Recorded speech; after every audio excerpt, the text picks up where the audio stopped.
Hi friends, welcome to நானொருமும் சமையல். இன்றைக்கி நம்ம என்ன பண்ண போகிறோன்னா ரசம் தான் வைக்க போகிறோம். ரசம் வந்து நல்லா டேஸ்ட்டாக இருக்கும். இந்த ரசம் நீங்கள் வெறும் சாதத்தில் விட்டு சாப்பிடவும் நல்லாயிருக்கும், தனியாக கப்பில் விட்டு குடிக்கவும் நல்ல டேஸ்ட்டாக இருக்கும். சீக்கிரமாக நம்ம ரெடி பண்ணிடலாம். எப்படி பண்ணலாம்னு சொல்லி பார்க்கலாமா? இப்போ நான் ஒரு பவுலில் ஒரு நெல்லிக்காய் அளவு புளி எடுத்துருக்கிறேன். இந்த புளி மூழ்கிற அளவுக்கு நம்ம தண்ணி விட்டு ஊற வைக்கலாம். அப்புறமா ஒரு மிக்சி ஜாரில் ஒரு 8-9 வெள்ளைப்பூண்டு தோல் உரித்து அதையும் நான் இதில் ஆட் பண்ணுறேன். அப்புறமா ஒரு சின்ன துண்டு இஞ்சி இதில் ஆட் பண்ணலாம். அப்புறமா நல்ல மிளகு 1/2 டீஸ்பூன் நல்ல மிளகு நான் இதில் ஆட் பண்ணுறேன். அப்புறமா ஜீரகம் அதுவும் 1/2 டீஸ்பூன் நான் இதில் ஆட் பண்ணுறேன்.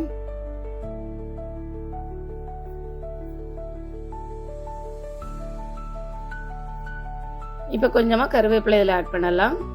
இப்போ இதை மூடி போட்டு பல்ஸ் மோடில் நம்ம இதை அரைச்சி எடுக்கலாம். ரொம்ப நைஸாக அரைக்கக்கூடாது.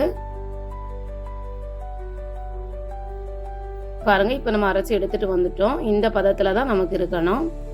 இப்போ இது கூடவே தான் நம்ம தக்காளி எல்லாம் அரைக்க போகிறோம். இப்போ நான் வந்து அந்த மல்லி இலை அந்த தண்டு பகுதியை தான் நான் இதில் எடுத்துருக்கிறேன்.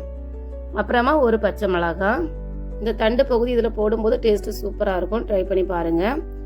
அப்புறமா ஒரு 3 தக்காளி எடுத்துருக்கிறேன். தக்காளியை வந்து பொடியாக கட் பண்ணி எடுக்கலாம். பாருங்கள், இப்போ தக்காளியை நம்ம இது கூட ஆட் பண்ணலாம். ஆட் பண்ணி இதுவும் ரொம்ப நைஸாக அரைக்காமல் மீடியமாக நம்ம அரைச்சி எடுக்கலாம்.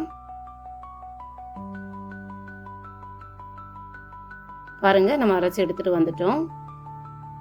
இப்போ ஒரு கடாயை நம்ம ஸ்டவ்வில் வச்சுருக்கிறோம். ஹீட்டான உடனே நம்ம வந்து நான் இப்போ யூஸ் பண்ணுறது நல்லெண்ணெய் தான் யூஸ் பண்ணுறேன். 1/2 டீஸ்பூன் நல்லெண்ணெய் இதில் ஆட் பண்ணுறேன். அப்புறமா 1/2 டீஸ்பூன் கடுகு. கடுகு வந்து நல்லா பொரிஞ்சு வரணும்.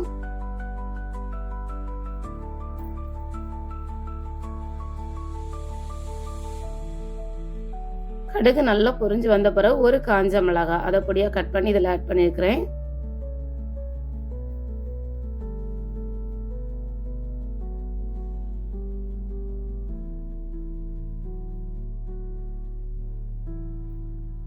இப்போ கொஞ்சமாக கருவேப்பிலை ஆட் பண்ணலாம். கருவேப்பிலை ஆட் பண்ண பிறகு லைட்டாக 1 டைம் அப்படி கலந்து விட்டுடுங்க. கலந்து விட்டுட்டு அதுக்கப்புறமா நம்ம தக்காளி அரைச்சி வச்சிருந்தாலும் அந்த பேஸ்ட்டை நம்ம இதில் ஆட் பண்ணலாம். ஃப்ளேம் வந்து ரசத்துக்கு எப்போவுமே லோ ஃப்ளேமில் வச்சு தான் நம்ம செய்யணும். லோ மீடியம் ஃப்ளேமில் வச்சு தான் நம்ம இது பண்ணணும். ஹை ஃப்ளேமில் வச்சு நம்ம ரசம் வைக்கக்கூடாது. பாருங்கள், இது நல்லா நம்ம வதக்கி விடணும். இந்த டைமில் நான் வந்து காயப்பொடி ஆட் பண்ணுறேன். ஒரு 2-3 பிஞ்ச் அளவு காயப்பொடி இதில் ஆட் பண்ணலாம். அப்புறமா ஒரு 1/4 டீஸ்பூன் மஞ்சள் தூள் ஆட் பண்ணலாம். இப்போ இதையும் நல்லா கலந்து விடுங்க. நீங்க இப்படி கலந்துட்டு இருக்கும்போதே நல்ல வாசனையா இருக்கும்.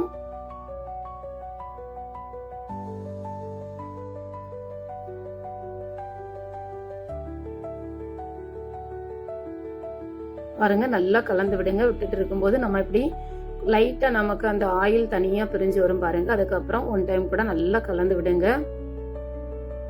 அதுக்கப்புறமா நம்ம புளி ஊற வச்சிருந்தோம்ல அந்த தண்ணியை நம்ம இதில் ஆட் பண்ணலாம். அதை நல்லா கரைச்சிட்டு அந்த தண்ணியை நான் இதில் ஆட் பண்ணியிருக்கிறேன். அப்புறமா நம்ம தக்காளி அரைச்ச அந்த மிக்சி ஜார்லையும் தண்ணி விட்டு அதையும் கழுவி தண்ணி இதில் ஆட் பண்ணுறேன். அப்புறமா கொஞ்சமாக உங்கள் ரசத்துக்கு எவ்வளோ தண்ணி தேவையோ அதுக்கேற்றபடி விட்டுடுங்க. புளிப்பு செக் பண்ணிவிடுங்க இந்த நேரத்தில்.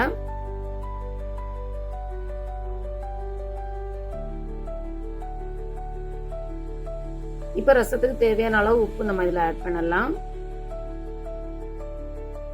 இப்போ ஒரு 2 பிஞ்சு அளவு நான் வந்து வெல்லம் இதில் ஆட் பண்ணுறேன். ஆட் பண்ணிட்டு நல்லா கலந்து விடுங்க. ரொம்ப வெல்லம் நம்ம இதில் சேர்க்கக்கூடாது. ஒரு 2 பிஞ்சு தான், நமக்கு எவ்வளோ வைக்கிறோமோ அதுக்கேற்றபடி நம்ம இதில் ஆட் பண்ணணும். ரசத்துக்கு கொதிக்கவே கூடாது. பாருங்க, இப்படி நுர கூடி வரணும். அடியில் தான் இப்படி கொதிக்கும் பாருங்க. இந்த டைமில் நம்ம வந்து ஸ்டவ்வை ஆஃப் பண்ணிடணும். இப்போ லாஸ்ட்டாக நான் வந்து என்ன செய்கிறேன்னா கொத்தமல்லி இலையை நான் மேலே தூவி விடுறேன். இப்போ ஸ்டவ்வை நான் ஆஃப் பண்ணிட்டேன். கொத்தமல்லி இலையை மேலே தூவிட்டு 1 டைம் நம்ம அப்படியே கலந்து விட்டுறலாம். அவ்வளோதான், சூப்பரான ரசம் நமக்கு ரெடி ஆயிட்டு. நீங்களும் ட்ரை பண்ணி பாருங்கள், கமெண்ட் பண்ணுங்கள். இன்னொரு பவுலில் ட்ரான்ஸ்ஃபர் பண்ணுறேன் பாருங்கள். மறக்காமல் நம்ம சேனலை சப்ஸ்கிரைப் பண்ணுங்கள், லைக் பண்ணுங்கள், ஷேர் பண்ணுங்கள். நீங்களும் இது மாதிரி செய்து பார்த்துட்டு கமெண்ட் பண்ணுங்கள். ரொம்ப டேஸ்ட்டாக இருக்கும் இந்த ரசம். 1 டைம் ரெடி பண்ணி பாருங்கள். நீங்கள் ரெடி பண்ணி வச்சுட்டு அப்படி கப்பில் விட்டு குடித்தா கூட இது வந்து அவ்வளவு சுவையாக இருக்கும். சீக்கிரமாக நம்ம அந்த ரசத்தை ரெடி பண்ணிடலாம்.